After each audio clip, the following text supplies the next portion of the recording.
வணக்கம். Welcome to mister review channel.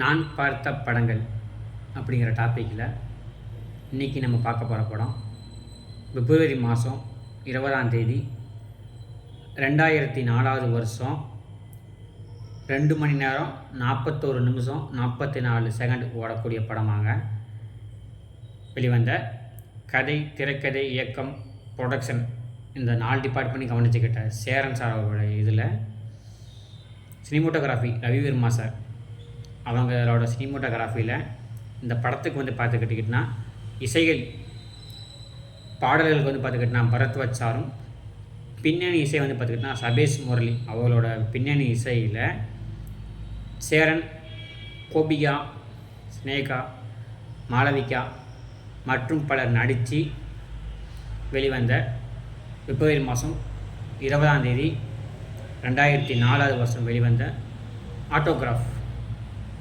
அந்த படத்தை பற்றி நம்ம பார்க்க போகிறோம். இந்த படம் ஒருத்தனுக்கு அவனோட ஸ்கூல் லைஃப்பை கண்டிப்பாக ஞாபகப்படுத்தும், அவனோட காலேஜ் லைஃப்பை கண்டிப்பாக ஞாபகப்படுத்தும்.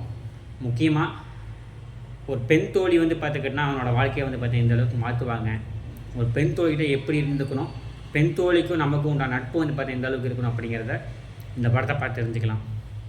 இந்த படத்தை பார்த்துட்டு எத்தனையோ பேர் அவங்களோட கல்யாணத்துக்கு பார்த்துக்கிட்டனா அவங்களோட ஸ்கூல் ஃப்ரெண்டு, காலேஜ் ஃப்ரெண்டு அவங்கெல்லாம் கூப்பிட்ட நிகழ்வுகள்லாம் நிறைய நடந்திருக்கு. படத்தோட கதை என்னென்னா, சேரன் பார்த்துக்கிட்டனா சென்னையில் வேலை பார்க்குறாப்படி அவருக்கு பார்த்தீங்கன்னா கல்யாணம் ஃபிக்ஸ் ஆகுது. அவரோட கல்யாணத்துக்கு அவர் கூட ஸ்கூலில், காலேஜில் படித்தவங்க எல்லாத்தையும் கூப்பிடணும், அவங்க எல்லாத்தையும் நேர்லேயே போய் பார்த்து நான் பார்த்தா பத்திரிக்கை வச்சவங்க எல்லாமே என்னோடய கல்யாணத்துக்கு வரணும்னு ஆசைப்பட்றேன். அப்படி அவங்க எல்லாத்துக்கும் நேரில் கொண்டு போய் பத்திரிக்கை வைக்கும்போது நடக்கக்கூடிய சுவாரஸ்யமான தகவல்கள் தான் இந்த படத்தோட கதை. இந்த படத்தில் 2 காதல், ஒரு அழகான நட்பு, அதுக்கப்புறம் ஒரு அழகான பார்த்துக்கிட்டோன்னா கல்யாணம், மொத்தமாக பார்த்துக்கிட்டோன்னா 4 முனையில் இந்த படம் பார்த்து நிகழும். இதில் அதிகமாக பார்த்துக்கிட்டிங்கன்னா இந்த படத்துக்கு பார்த்துக்கிட்டோன்னா முழுக்க பார்த்துக்கிட்டோன்னா இந்த படத்துக்கூடிய வரக்கூடிய பாடல்கள் அனைத்துமே பார்த்துக்கிட்டோன்னா அவ்வளோ அருமையாக இருக்கும். முக்கியமாக சொல்லணும்னா இந்த படத்தோட ஆரம்பத்துலேயே பார்த்துக்கிட்டோன்னா ஞாபகம் வருதே அந்த பாட்டை பார்த்துக்கிட்டோன்னா கேட்கும்போது நம்மளோட பள்ளி பருவத்தை பார்த்துக்கிட்டோன்னா அவ்வளோ அழகாக ஞாபகப்படுத்தும். அதுக்குள்ளே பார்த்துக்கிட்டோன்னா மனசுக்குள்ளே காதல் வந்துச்சா அப்படிங்கிற பாட்டில் பார்த்துக்கிட்டோன்னா பள்ளி முடிஞ்சு காலேஜ் போகும்போது அந்த இளமை பருவத்தில் வரக்கூடிய காதல் அந்த பாடலாகட்டும். அதே இதில் பார்த்திங்கன்னா காதல் தோல்வியால் ஏற்படக்கூடிய இந்த நினைவுகள் நெஞ்சினில் நீங்கியதல் அந்த பாடம் பார்த்தா எந்த அளவுக்கு பார்த்தா ஒரு மனுஷன் பார்த்துக்கிட்டா காதல் தோல்வி பார்த்துக்கிட்டா நினைக்க முடியும் அப்படின்னு சொல்லக்கூடியதாகட்டும். எல்லாத்துக்கும் மேலே இன்றைக்கு வரைக்குமே பார்த்துக்கிட்டோன்னா ஒரு மனுஷனுக்கு மிகப்பெரிய மோட்டிவேஷன் சாங்காக இருக்கக்கூடிய இந்த ஒவ்வொரு பூக்களுமே சாங்கெல்லாம் பார்த்துக்கிட்டோன்னா நீங்கள் ரொம்ப டவுனாக இருக்கும்போது அந்த பாட்டெலாம் கேட்டிங்கன்னா அந்த அளவுக்கு பார்த்துக்கிட்டோன்னா மோட்டிவேஷன் ஆகும். அந்த பாட்டு பார்த்திங்கன்னா சூப்பரான ஒரு மோட்டிவேஷன் சாங். நீங்கள் தனிப்பட்ட முறையில் இருந்தால் அல்லது ரொம்ப டவுனாக இருக்கும்போது அந்த பாட்டெலாம் கேட்டு பாருங்கள். அந்த அளவுக்கு பார்த்தீங்கன்னா ஒரு மிகப்பெரிய மோட்டிவேஷன் அந்த பாட்டு பார்த்து உங்களுக்கு ஏற்படுத்தும். படம் ஆரம்பிக்கும் போதே பார்த்துக்கிட்டோன்னா தன்னோட பள்ளி பருவ காதலியான தோழி பார்த்தீங்கன்னா பத்திரிக்கை வைக்க போகும்போது அதில் நடக்கக்கூடிய சின்ன சின்ன இதெல்லாம் பார்த்துக்கிட்டோன்னா அவ்வளோ அருமையாக இருக்கும். அதுவும் பார்த்துக்கிட்டோன்னா அந்த ஸ்கூல் டீச்சருக்கு வாத்தியார் பார்த்துக்கிட்டோன்னா பத்திரிக்கை வச்சுட்டு வரும்போது நடக்கக்கூடிய இதெல்லாம் பார்த்துக்கிட்டோன்னா அவ்வளோ அருமையாக இருக்கும். அடுத்து காலேஜ் தோழி மாளவிகா, கோபிகா பார்த்துக்கிட்டோன்னா பத்திரிக்கை வைக்க போகும்போது அந்த காலேஜ் வரக்கூடிய காதல் பார்த்துக்கிட்டோன்னா அவ்வளோ அருமையாக பார்த்தா காட்சிப்படுத்தியிருப்பாங்க. அந்த கோபிகா பொண்ணு பார்த்துக்கிட்டோன்னா ஒரு சீனில் பார்த்துக்கிட்டோன்னா நான் இப்போ பார்க்க தமிழ்நாட்டு பொண்ணு மாதிரி இருக்கேனா, ஏன்னா மூக்கு குத்துறது தான் பார்த்துக்கிட்டோன்னா தமிழ்நாட்டு பொண்ணுங்களோட தனி அழகு. என்னதான் இருந்தாலும் மூக்கு குத்துனாவே பார்த்துக்கணும், மூக்கு குத்துக்கு நம்ம தமிழ்நாட்டு பொண்ணோட அழகு, மூக்கு குத்துனா வச்சு கண்டுபிடிச்சிக்கலாம் அப்படின்னு ஒருத்தர் சேரன் சொன்னதை கேட்டுக்கிட்டு உடனே போய் நானும் போய் மூக்கு குத்திட்டு இப்போ நான் பார்க்குறது தமிழ்நாட்டு பொண்ணு மாதிரி இருக்கணா அப்படின்னு காதலுக்காக அந்த பொண்ணு பார்த்துக்கிட்டோன்னா வளர்த்திக்கிட்டு மூக்கு குத்திட்டு வரசிங்கெல்லாம் பார்த்துக்கிட்டோன்னா அவ்வளோ அழகாக ரசிக்கும்படியாக இருக்கும். அதுவும் அந்த மனசுக்குள்ளே காதல் வந்துச்சா பாட்டில் பார்த்துக்கிட்டோன்னா தமிழ் எழுத்துக்களால் ஆன சேரீயை பார்த்துக்கிட்டோன்னா அந்த பொண்ணுக்கு பார்த்துக்கோமா கோபிக்கு பார்த்தா கட்டி விட்டு அந்த பாட்டு முழுக்க பார்த்தா ஆட விட்டுருப்பா. அப்படி பாட்டு பார்த்துக்கிட்டோன்னா அவ்வளோ இனிமையாக இருக்கும். இந்த தாராளமாக நீங்கள் கேட்கலாம்.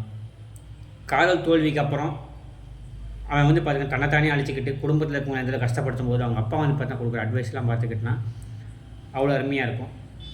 எல்லாத்துக்கும் மேலே அந்த காதல் தோல்வி வந்து மீண்டும் வந்து சரி இதுக்கு மேலே நம்ம வீட்டுக்கு பாரமாக இருக்க வேணாம், நமக்கான லைஃப்பை நம்மளே தேடிக்கும் அப்படின்ட்டு சென்னைக்கு வந்ததுக்கப்புறம் ஒரு பேச்சுலர் லைஃப்னால் எந்த அளவுக்கு இருக்கும், கல்யாணம் ஆகாத மொட்டை பசங்களோட வாழ்க்கை எந்த அளவுக்கு இருக்கும், பேச்சுலர்ஸ் வாழ்க்கை எவ்வளோ கொடுமையானது அப்படிங்கிறத இந்த படம் அப்பட்டமாக காட்டியிருக்கும். அதுவும் பாருங்களேன், காலை சாப்பாடு கூட நீங்கள் தான் வாங்கி தரீங்க போகிறீங்கன்னா பாருங்களேன் அப்படின்னு சொல்லக்கூடிய சீன்லாம் வந்து பார்த்துக்கிட்டிங்கன்னா அவ்வளோ இதாக இருக்கும். அவங்களோட வறுமையை வந்து பார்த்துக்கிட்டா அந்தளவுக்கு இருக்கும். அதுவும் காயில் வந்து பார்த்தீங்கன்னா வெறும் டீயும் பண்ணும் வந்து பார்த்துக்கிட்டா சாப்பிட்டு அன்றைக்கான குழப்பம் வந்து பார்த்தீங்கன்னா தேடுற சீன்லாம் இன்றைக்கி வரைக்குமே வந்து பார்த்துக்கிட்டா எத்தனையோ பசங்களுக்கு பேச்சுலராக இருக்க பசங்களுக்கு காலை சாப்பாடுனா வந்து பார்த்துக்கிட்டா வெறும் டீயும் பண்ணு தான். ஏன்னா பேச்சுலர் இருக்கவங்களுக்கு அது தெரியும். வீட்டை விட்டு வெளியே வந்து குடும்ப சூழ்நிலை தங்கி வேலை பார்க்குற பசங்களோட முக்கால்வாசி பசங்களோட காலை டிஃபனே அதான். அதெல்லாம் பார்த்துக்கிட்டா அவ்வளோ யதார்த்தமாக காட்டியிருப்பபடி இது எல்லாமே வந்து பார்த்துக்கிட்டா யதார்த்த சினிமானா என்னான்னு சேர்னா பார்த்து தெரிஞ்சுக்கலாம். ஏன்னா இன்றைக்கி வரைக்கும் பார்த்துக்கிட்டா அந்த மாதிரி படம் இந்த மாதிரி சீனை பார்த்துக்கிட்டா நேச்சுரலாக வைக்க முடியாது. உணர்ந்தால் மட்டும் அந்த இந்த மாதிரி சீனை வைக்க முடியும். அப்படிங்கும்போது இந்த சீனை பார்த்துக்கிட்டா அவ்வளோ அருமையாக இருக்கும். அதே மாதிரி வேலையை தேடக்கூடிய சீனை வந்து பார்த்துக்கிட்டோன்னா ஒவ்வொரு கம்பெனியை போய் தேடி தேடி பார்க்குறத விட பஸ்ஸில் வந்து பார்த்துக்கிட்டோன்னா ஒரு இது எழுதி கொடுத்து உங்களுக்கு தெரிஞ்சவங்களுக்கு நீங்கள் வேலை உங்கள்கிட்ட கொடுத்தீங்கன்னா உங்கள் மூலியமாக எனக்கு இந்த வேலை கிடச்சிதுன்னா அந்த உதவி நாங்கள் மறக்கவே மாட்டோம்னு வேலை தேடுறத வந்து பார்த்தீங்கன்னா ஒரு புதிதமாக தேடி இருப்பாங்க. அந்த சீனில் வந்து பார்த்துக்கிட்டோன்னா கொஞ்சம் டிஃப்ரெண்ட்டாக யோசிச்சுட்டு அப்படி சேரன் சார். அதே மாதிரி ஸ்னேகா கூட ஓரளவுக்கு வந்து பார்த்துக்கிட்டோன்னா க்ளோஸ் ஆனாலும் ஆனால் அது வந்து பார்த்தீங்கன்னா காதல் கிடையாது நட்பு தான் அப்படிங்கிறத அந்த நேர்கோட்டிலே போகிற சீன்லாம் பார்த்துக்கிட்டோன்னா அவ்வளோ அருமையாக இருக்கும். ஸ்னேகாவோட அம்மா இறந்ததுக்கப்புறம் அங்கே போய் கதறிக்கிற ஒரு சீன்லாம் பார்த்துக்கிட்டோன்னா மனசுக்குள்ள கஷ்டத்தை வச்சுக்கிட்டு எனக்காண்டி வந்து பார்த்துக்கிட்டா நீ இவ்வளோ தூரம் வந்திருக்க, எனக்காண்டி இவ்வளோ தூரம் கஷ்டப்பட்டுருக்க அப்படின்னு சொல்லக்கூடிய சீன்லாம் பார்த்துக்கிட்டோன்னா ஒரு பொண் தன்னோட நண்பனுக்காண்டி எந்த அளவுக்கு வந்து பார்த்துக்கிட்டனா இது பண்ணியிருக்கா அப்படின்னு சொல்லக்கூடிய சீன்லாம் பார்த்துக்கிட்டனா அவ்வளோ யதார்த்தமாக எடுத்துருப்பா அப்படி. ஆனால் இன்றைக்கி லெவலுக்கு அதெல்லாம் பார்த்துக்கிட்டனா பார்க்கும்போது கொஞ்சம் கிரிஞ்சாகவும் என்னடா அது இதெல்லாம் நம்புற மாதிரியே இருக்குது அப்படின்னு நினைக்க தோணாலும் 2004 காலகட்டத்தில் இதெல்லாம் இருந்திருக்கு. பார்த்தாங்கன்னா தெரிஞ்சுக்கலாம். இன்றைக்கி இருக்க 2K கேஸ்லாம் பார்த்துக்கிட்டனா லிவிங் டுகெதர் அப்படிங்கிற ஒரு பாலிசியில் இருக்கிறாங்க. அவங்க கண்டிப்பாக இந்த படத்தை பார்க்கணும், கட்டாயம் பார்க்கணும். பார்த்தா ஒரு ஆணுக்கும் பெண்ணுக்கும் இந்த நட்பு எந்த அளவுக்கு இருக்கும் அப்படின்னு தெரிஞ்சுக்கலாம். அதுபோக இந்த சீன்லாம் முடிஞ்சதுக்கப்புறம் வந்து பார்த்துக்கிட்டோம் எல்லாத்துக்கும் பத்திரிக்கை வச்சுட்டு கோபிக்காவை வந்து பார்த்துக்கிட்டனா போய் பத்திரிக்கை வைக்கும்போது ஒரு கணவன் பார்த்து இறந்துட்டு தெரிஞ்சுட்டு அந்த கோபிக்காவோட கணவர் இறந்ததுக்கப்புறம் அந்த கோபிக்காவன் வருத்தப்படக்கூடிய சீன்லாம் பார்த்துக்கிட்டனா லவ்னா அப்படி தான் இருக்கும் போல் அப்படின்னு நினைக்க தோணும். எல்லாத்துக்கும் மேலே அவர் கல்யாணம் பண்ணிக்க கூட பொண்ணு வந்து பார்த்துக்கிட்டனா உங்களுக்கு லவ் ஃபெயிலியரா, ஏன் தாடியோடயே இருக்கீங்கன்னு கேட்குற சீன்லாம் பார்த்துக்கிட்டனா லவ் ஃபெயிலியர்னால் தாடி வளர்ப்பாங்க அப்படின்னு அன்றைக்கும் வந்து பார்த்துக்கிட்டனா சொல்லி தான் இருப்பாங்க போல். முடிஞ்ச அளவுக்கு இந்த படத்தை வந்து பார்த்துக்கிட்டனா குடும்பத்தோடு பாருங்கள். படம் வந்து பார்த்தீங்கன்னா கொஞ்சம் லென்த்தான படம் தான், 2.25 மணி நேரம் வரக்கூடிய படம் தான்.